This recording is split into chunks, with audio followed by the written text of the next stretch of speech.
Hi guys, so this is another one of my videos, and tonight we're going to be reading The Midnight Gang, Chapter 18, The Bar Room.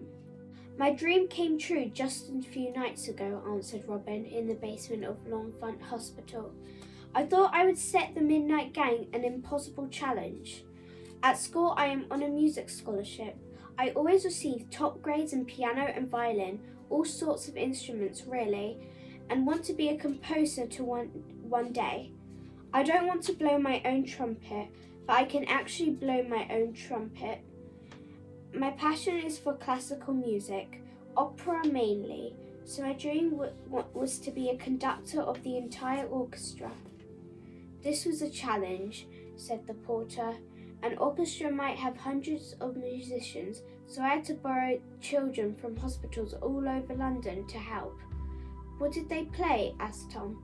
Medical instruments, replied Robin, and I was the conductor. I chose my favourite piece of music, Beethoven's Fifth Harmony. How did it sound? Asked Tom.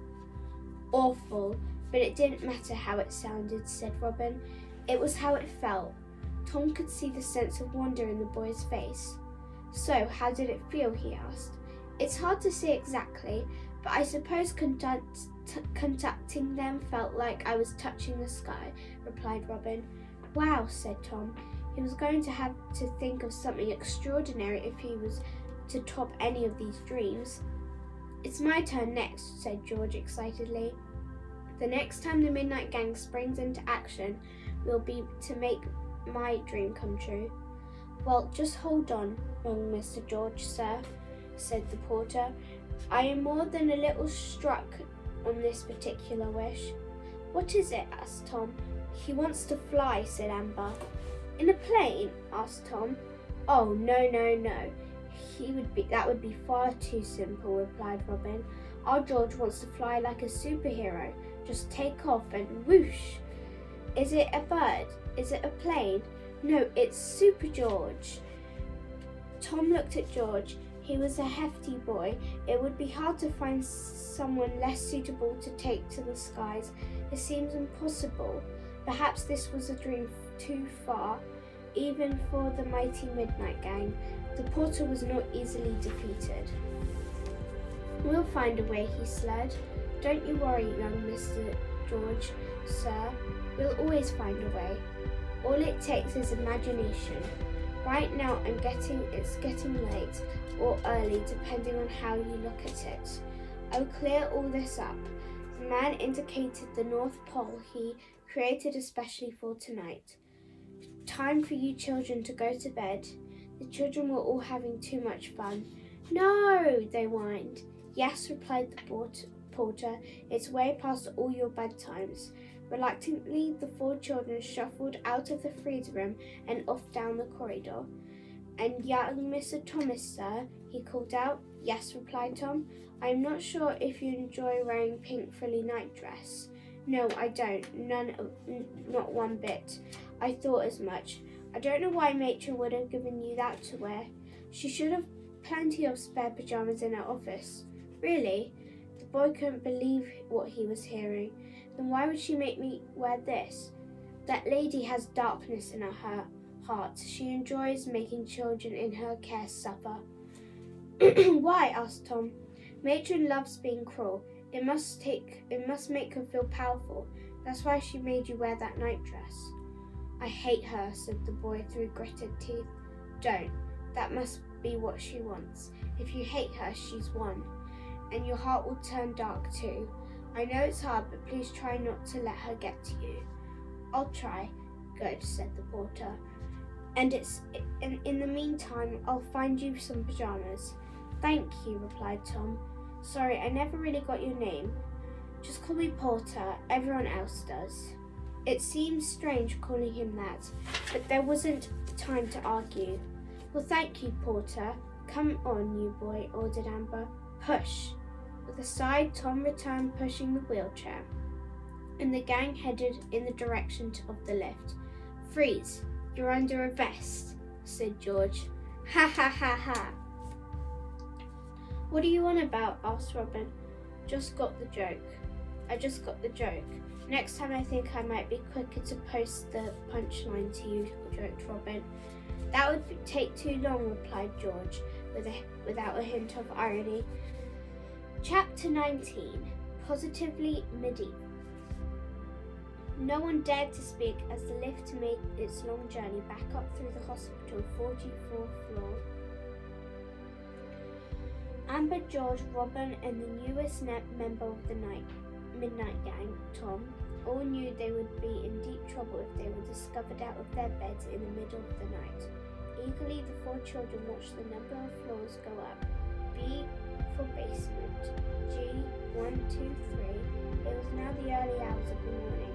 4, 5, 6. Lord Front Hospital was still and quiet. 7, 8, 9. The grown-up patients were all asleep. 10, 11, 12. Small staff of doctors and nurses were keeping watch over their patients during the night. 13, 14, 15. Ting! The children looked at each other in panic. The lift had stopped and not at the children's ward. Oh no, we're busted, said George. Shh, hissed Amber. Tom was unlucky enough to be standing right next to the lift doors, which began to slide open. See something, Tom, whispered Amber. Me? Protested the boy. Yes, you, she replied. The lift door slid open to reveal a hospital cleaning lady. Her name badge read Dilly. Dilly stood still, her filthy old mop and bucket in hand, a lit cigarette stuck to her bottom lip. The cleaner's mouth fell open in shock, and a long tail of ash fell from the cigarette to the floor. Dilly stared up at the group of children with deep suspicion. At the front was a boy in a pink-frilly nightdress with 3 children in nightwear behind him. What you kids doing out of bed? Demanded the cleaner. Dilly's voice was deep and gravelly, no doubt from a lifetime of smoking. The cigarette's lip bounced up and down with each word. That's a very good question, madame, replied Tom, playing for a time. Actually, we've been asked by the hospital principal, Sir Quentin Strillers, hissed Amber. Strillers to check on the quality of the cleaning at the hospital. You what? Demanded Dilly. Yes, took over Robin. We've been inspecting the entire place from top to bottom. Ping! The children all looked relieved as the lift doors began to slide shut. But just in time, the old lady put her foot in the way and the doors slid open again. Why would Sir Quentin ask a bunch of kids to do that? Demanded Dilly. For a moment, the Midnight Gang looked stumped. All eyes turned to Robin, who was considered the smartest member of the gang. The principal wanted the children to inspect the cleanliness of the hospital because, he began, as you may observe, the children are shorter than grown-ups and therefore closer to the floor. That makes it easier for us to spot any dust or dirt, he said.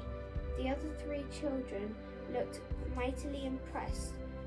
But you've got bandages over your eyes. You can't even see, said the cleaner. It was a good point. That's where I come in, said Tom. I am very much the eyes of the group, and I must say that floor is a disgrace. Dilly was the rare type of cleaner who left everything she touched in a worse state than when she found it. Indeed, she had been cleaning the floor with water that was black with dirt. As a result, there was a dark, dirty smear on the floor that had just dragged her mop. I just cleaned it, protested Dilly. Well, I am very sorry, but it needs doing again, said Tom. Ping! The lift doors tried to close again. Once again, there was no escaping. The cleaner's foot stayed firmly in place in the way of the lift sliding the doors. A trail of cigarette smoke looped and curled towards the children. I am the nose of the group, added Amber. And I am sorry to say, but the toilet on the 7th floor needs urgently cleaning. I just cleaned the bogs there, complained Dilly. Well, you must have missed something, said Amber. Or someone just been deposited something positively medieval, added Robin. Yes, because I can smell it from here, agreed Amber, wrinkling her nose at the supposed pong. I can smell nothing, remarked George. Tom knocked him with his hand to get him to be quiet. Now, if you please remove your foot from the lift, began Tom. A hospital inspection committee group has to be on its way. We don't want to have to report you to Sir Quentin's drillers, do we? The member of the gang shook their heads and murmured, so if it was you, I would get that toilet on the 7th floor cleaned sharpish, snapped Amber. Yeah, of course, said the woman, removing her foot. Another ashtray dropped to the floor. And one last thing, Dilly, said Robin. Yeah? You should quit smoking. There's a rumour going around the hospital that it's bad for you. The next lift will be going down. Thank you so much. Were the boys' parting words. Ping! Chapter 20. The Oath. Finally, the lift door slid shut and the 4 children all breathed sighs of relief. The lift began to trundle upwards towards the children's ward. As soon as they were sure they were out of earshot of the cleaning lady, all 4 burst into fits of laughter. Ha ha ha ha ha! Well done, Tom, said Amber. Cleaning inspector's genius. You got us out of that one. I would pat you on the back if I could. With her eyes, the girl indicated her broken arms, encased in plaster.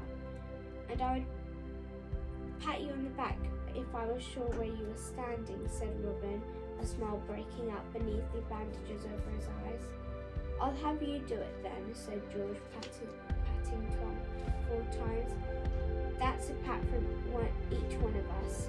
There's 3 of us, corrected Amber. Sorry, maths was never my strong point, replied George. So does that mean I am now a proper member of the Midnight Gang? Asked Tom hopefully. After tonight's adventure, surely the trial period is now over. Silence returned to the trundling lift. Please give us a moment to confer, said Amber. The other 3 gathered in a corner of the lift and whispered to each other as Tom stood there fielding like a spare part. After meeting of the Midnight Gang, began Amber slowly, the board members have decided. It's a yes, said George. Amber looked most displeased that the boy had stolen her thunder. I want to make him wait, she protested. Thank you, said Tom. He felt like dancing. At his boarding school, Tom always felt like an outsider. He wasn't in the rugby gang, or even the cool gang, or even the SWATs gang. Now he was a member of the most exciting gang in the world, the Midnight Gang. I am so happy. The membership fees are £1,000 a year, payable in cash to me, added Robin. Tom looked confused for a moment, before Robin's wry smile signalled he was pulling his leg. I never paid it, said a worried George, clearly not getting the joke. Well, you can give it to me first thing in the mornings, replied Robin. But I haven't got £1,000, protested George. He's joking, you ignoramus, said Amber. You do have to swear an oath, though. I solemn oath, added Robin, an oath that pledges the allegiance to the Midnight Gang. Repeat after me, said Robin. I do solemnly swear, began George. Not you, George, said Amber. You're already a member. Oh yes, replied George. I do solemnly swear, repeated Tom, that I will always put needs of my brothers and sisters in the gang over my own, continued Amber, that I will always put needs of my brothers and sister in the gang over my own, and the secrets of the Midnight Gang forever and a day. Ping! The lift doors open and 44th floor. Congratulations, said Amber. Tom, you are now officially a member of the Midnight Gang. Chapter 21. Voice in the Darkness. As soon as the lift doors slid open on the top floor of the hospital, the 4 fell silent. Making their way back into the children's ward, they knew they had to be as quiet as possible. Matron would be waking up soon, as that's if she isn't already, The silence in the dead of night. Every little noise sounded deafening. The clunk of the tall double doors that opened on the children's ward. The squelch of Tom's bare foot on the shiny floor. The squeak of the Robin's leather slippers every time she took a step. The crunch of the wheelchair's flat tire. Tom's heavy breathing at having to push Amber. George humming a jaunty tune to himself. Shush, hissed Amber. We are meant to be quiet. Sorry, it was dark in the children's ward. The only light was either spilling from the matron's office at the end of the ward or from Big Ben's clock facing and glowing through the window. The midnight gang was relieved to see the matron was still asleep in her office, snoring away. Her head was slumped on her desk. A closer inspection from Tom revealed a lady's lips were still smeared with chocolate, plus a chocolatey puddle of drool that had slipped from her mouth onto her desk. Tom smiled to himself at how undignified she looked. Then he tiptoed back to his bed so as not to wake her up. Come on, boys, help me first, ordered Amber. The girl instructed the three boys to lift her out of the bed. The wheelchair so they could place her in her bed. However, just as they hoisted her up, the voice came out in darkness. Where have you been this time then? In shock, the boys dropped Amber on the floor. Ow! Bawled the girl. Chapter 22. I asked where you have been this time. It was Sally. The girl with pale skin and the bald head was still in her bed in the far corner of the children's ward. Once again she had been left behind as the other kids had their adventures. Nowhere? Asked Amber curtly. She was still smarting after being dropped on the floor by the boys. She was being delivered back into her bed. You can't have been nowhere, replied Sally. You must have been somewhere. Go back to sleep, hissed Amber. No, replied Sally. Tom promised he would tell me all the night's adventure. Didn't you, Tom? All the children turned towards Tom, who was sliding between the sheets on his bed. Well, said Tom inside. Inside, the boy was squirming. He knew beyond any doubts that the other three would hate having all the secrets of the Midnight Gang divulged into anyone outside the circle of trust. The boys hesitated. He felt torn. Tom had only just sworn an oath to the Midnight Gang, but his heart ached for Sally, whom they left in the ward night after night. How he felt as if he had no choice. I didn't promise anything, he replied. Immediately Tom felt a deep pang of shame to have lied. You did, said Sally's voice cracking. The little girl was becoming increasingly upset with them all. Tonight, just after midnight, I asked Tom to take me with him. He said no, but I made him a promise to tell me all about it afterwards. Did you, Tom? Asked George. Tom hesitated for a moment before replying, No. You did, protested Sally. I didn't. Did. Please be quiet, pleaded Amber. No, I won't, replied Sally. For such a little girl, she had a big voice. Not until you tell me what happened tonight. I've watched you creep off after night after night after night. You need to tell me what you are getting up to. Please, Sally, I beg you, go back to sleep, said Amber. If Matron finds out, we'll all be in big trouble. No, shouted back Sally. The noise must have woken up Matron, as in an instant her snoring stopped.